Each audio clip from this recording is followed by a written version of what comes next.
ओम नमो नारायणाय। बहन होलिका, तुझे क्या लगा? दुष्ट तू अमर है। अभी इस समय ना दिन है ना रात है, ना अभी तो धरती में है और ना ही आकाश में। ना मेरे पास कोई अस्त्र शस्त्र है और ना ही मैं मनुष्य हूँ और ना ही कोई देवता।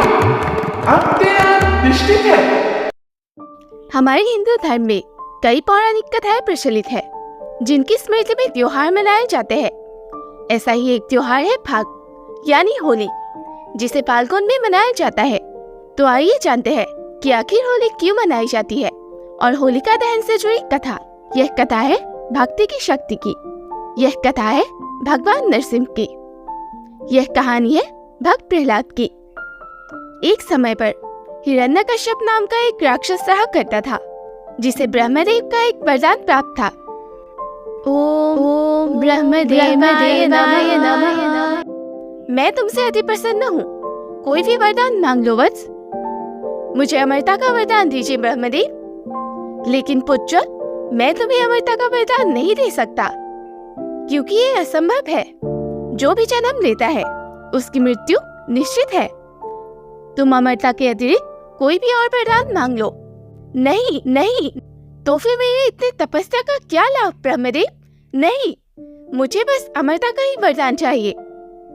पुत्र, अमरता के अतिरिक्त धन धान्य बल कुछ भी मांग लो।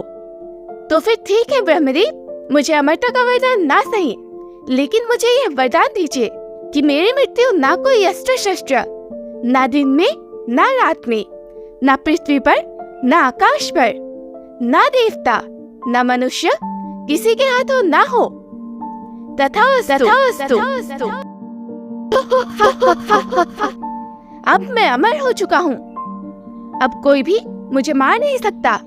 अब कोई भी मुझे पराजित नहीं कर सकता। अब मैं उस छलिए विष्णु से मेरे भाई हिरण्याक्ष के मृत्यु का बदला लूंगा। विष्णु, मैं आ रहा हूँ। यह वरदान मिलने के बाद हिरण्यकश्यप को लगा कि वह अमर हो चुका है और उसका अहंकार बढ़ने लगा। उसने अपने भाई हिरण्याक्ष की मौत का बदला लेने के लिए भगवान विष्णु के प्रिय देवता और मनुष्य को बहुत परेशान करना शुरू किया। उसने पृथ्वीवासियों पर अपना आतंक फैलाना शुरू कर दिया, क्योंकि भगवान विष्णु ने उसके भाई हिरण्याक्ष का वध कर पृथ्वी को उससे बचाया था। अब हिरण्यकश्यप का अत्याचार और अहंकार इतना बढ़ गया था कि उसने पृथ्वीवासियों पर जबरदस्ती अपना अधिकार जमा लिया था और लोगों को भगवान की भक्ति करने से रोक दिया था। उसने भगवान की मूर्तियां भी हटा दिया था और उसके स्थान पर खुद की मूर्ति स्थापित करवा दी थी। हिरण्यकश्यप सबसे जबरदस्ती भगवान के स्थान पर अपनी पूजा करवाने लगा। अब से कोई भगवान नहीं, किसी भगवान की पूजा नहीं होगी। अब से इस धरती का केवल एक ही भगवान है और वो हूँ मैं हिरण्यकश्यप। परंतु जब हिरण्यकश्यप तपस्या में लीन था, तब उसकी पत्नी गर्भवती थी और तब देवराज इंद्र ने उसकी पत्नी का हरण किया, ताकि आगे चलकर उसके पुत्र का जन्म ना हो सके और वो भी अपने पिता की तरह आतंक न फैला सके।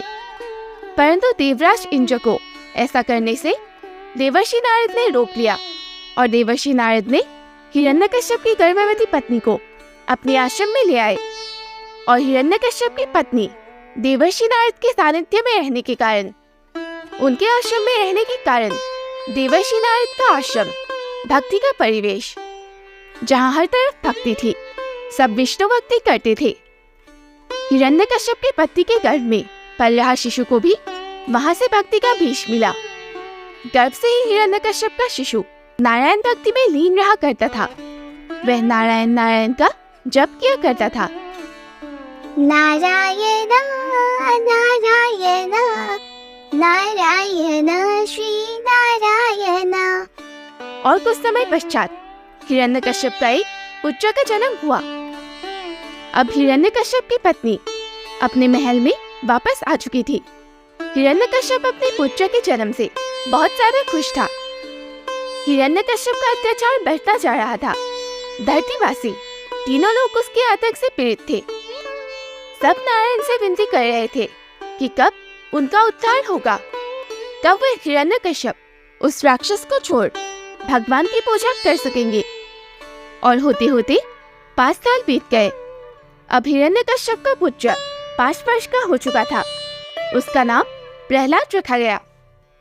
प्रहलाद अपने पिता से बिल्कुल ही विपरीत था। वह विनम्र होने के साथ साथ बचपन से ही भगवान विष्णु का बहुत बड़ा भक्त था और हमेशा उन्हीं की भक्ति में लीन रहा करता था। लेकिन हिरण्यकश्यप अपने इस पुत्र के बाद से अज्ञात था। अब हिरण्यकश्यप ने प्रहलाद को उसकी शिक्षा के लिए गुरुकुल भेज दिया, पर वहां भी प्रहलाद उसके गुरुओं के मना करने के बावजूद भी भगवान विष्णु की ही गुणगान किया करता था। कुछ दिन बाद हिरण्यकश्यप ने प्रहलाद को गुरुकुल से वापस बुलाया और उससे कुछ सवाल पूछे। पुत्र, इस संसार में सबसे ज्यादा श्रेष्ठ कौन है?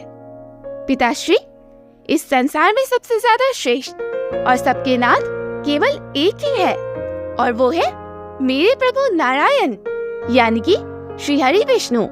वही इस संसार में श्रेष्ठ है और सबके पालनहार है। क्या क्या मूर्ख, क्या कहा तूने? उस विष्णु ने मेरे भाई यानी तुम्हारे चाचा श्री का वध किया है और तू उसकी गुणगान कर रहा है। पिताश्री, चाचा श्री का वध मेरे प्रभु नारायण ने नहीं, बल्कि उनकी अपनी अहंकार के कारण, उनके अपने भूल के कारण हुई थी। मूर्ख, तू पुत्र के रूप में आस्तीन का सांप है। सैनिकों, कारागार में डाल दो इस दुष्ट को। अगर इसने उस विष्णु की भक्ति नहीं छोड़ी तो मैं यह नहीं देखूंगा कि प्रहलाद मेरा पुत्र है। मैं इसे कठोर से कठोर दंड दूंगा। कृपा कर छोड़ दीजिए महाराज, यह आपका पुत्र है महाराज, क्षमा कीजिए इसे, हट जाओ मेरे मार्ग से।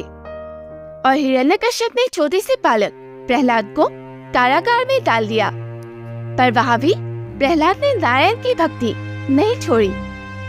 जब हिरण्यकश्यप के बार बार समझाने पर भी प्रहलाद ने हरि भक्ति नहीं छोड़ी, तो उसने प्रहलाद को मृत्युदंड देने की ठान ली। इसके बाद हिरण्यकश्यप ने प्रहलाद को कई यातनाएं देनी शुरू कर दी।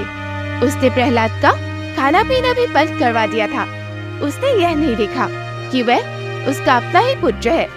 उसके लिए उसका अहंकार और नारायण से शत्रुता सबसे बड़ी थी। हिरण्यकश्यप को पहले तो लगा कि प्रहलाद कुछ यातनाएं सहने के बाद हरि नाम लेना बंद करेगा, परंतु ऐसा नहीं हुआ।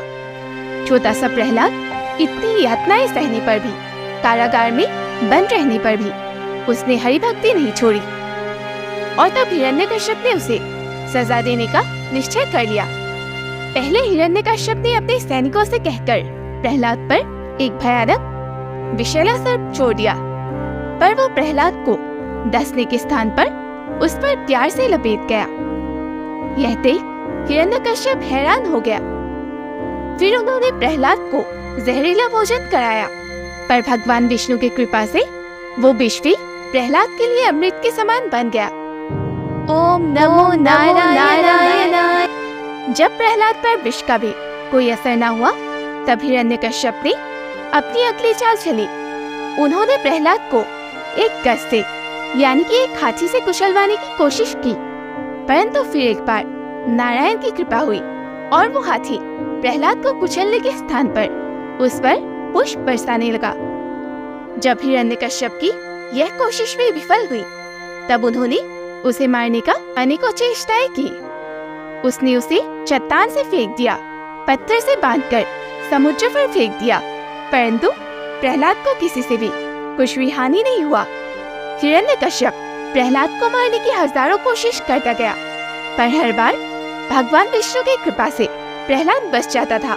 और इन सब के बीच बालक प्रहलाद को एक भी क्षण के लिए डर नहीं लगा और न ही कभी उसकी भक्ति और विश्वास भगवान विष्णु से डगमगाई। वो निरंतर हरि नाम का जप करता गया। प्रहलाद पर निरंतर अस्त्र शस्त्र मायावी असुरों और राक्षसों द्वारा वार किए गए। उसे मारने की अनेकों प्रयास किए गए, पर प्रहलाद को कभी छोटी सी खरोच भी नहीं आई। इन सब से हिरण्यकश्यप बहुत परेशान हो चुका था। प्रहलाद को मारने की उसकी हर कोशिश विफल होती जा रही थी। यह बालक अवश्य ही मायावी है। इसने कोई माया ज्ञात कर ली है, इसलिए इसे मारना असंभव हो रहा है। जब हिरण्यकश्यप की सारी चेष्टाएं विफल हो गई, तब उसने अंत में अपनी बहन होलिका को बुलाया।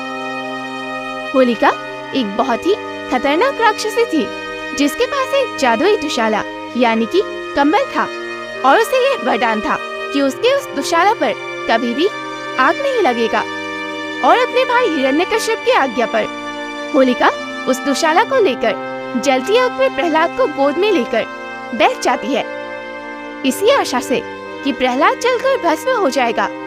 परंतु हरि कृपा से ऐसा कुछ भी नहीं हुआ। भगवान विष्णु की कृपा से इसके बिल्कुल विपरीत हुआ। भगवान विष्णु की लीला से वो दुशाला होलिका से हटकर प्रहलाद पर आ गया, जिससे होलिका जलकर भस्म हो गई और प्रहलाद पर एक खरोच तक नहीं आई। बहन होलिका। उसी दिन से होलिका दहन की परंपरा शुरू हुई और लोग खुशी में होली का त्योहार मनाने लगे। होलिका दहन अर्थात बुराई का हार और अच्छाई की जीत, धर्म की अधर्म पर जीत। होली का त्योहार यह प्रतीक है कि हर बार धर्म की जीत होती है, हर बार अच्छाई और सच्चाई की जीत होती है। यह देखकर हिरण्यकश्यप के होश उड़ गए और अंत में उसने खुद प्रहलाद को मारने का निश्चय किया। अब मैं स्वयं तेरा अंत करूंगा। अब बता, कहाँ है तेरा विष्णु, कहाँ है तेरा भगवान?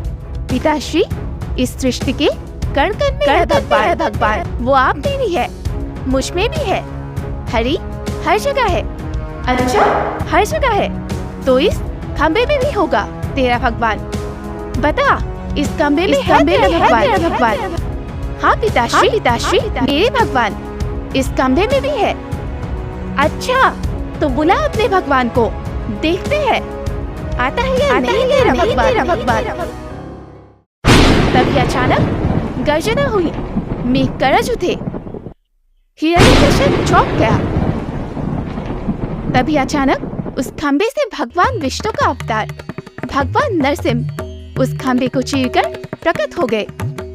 भगवान नरसिंह जो आधे मनुष्य और आधे सिंह थे, उन्होंने हिरण्यकश्यप को अपनी गोद में उठा लिया। तुझे क्यों लगा दुष्ट तू अमर है? अभी इस समय ना दिन है ना रात है, ना अभी तो धरती में है और ना ही आकाश पे, ना मेरे पास कोई अस्त्र शस्त्र है और ना ही मैं मनुष्य हूँ और ना ही कोई देवता। अब तेरा दृष्टि है। और उन्होंने हिरण्यकश्यप के शरीर को अपने बड़े बड़े नाखूनों से चीर दिया और उसकी मृत्यु हो गई। इस तरह हिरण्यकश्यप अपने वरदान के अनुरूप ना पृथ्वी पर, ना आकाश पर, ना किसी अस्त्र शस्त्र से, ना देवता या मनुष्य द्वारा, बल्कि भगवान विष्णु के नरसिंह अवतार द्वारा मारा गया, जो कि एक आधे सिंह और आधे मनुष्य के रूप में अवतरित हुए थे। तो यह थी भक्त प्रहलाद और भगवान नरसिंह की कहानी, बुराई पर अच्छाई की जीत की कहानी। तो आइए इस होली हम अंत करते हैं बुराई का, नकारात्मकता का, अपने अंदर और बाहर के विकारों को, अपने बुराइयों को दूर करें। आप सभी को होली की हार्दिक शुभकामनाएं। अगर वीडियो पसंद आई तो वीडियो को लाइक, शेयर और चैनल को सब्सक्राइब जरूर करें, क्योंकि यहाँ आपको ऐसे ही धार्मिक रोचक कहानियाँ मिलती रहेगी। हर हर महादेव।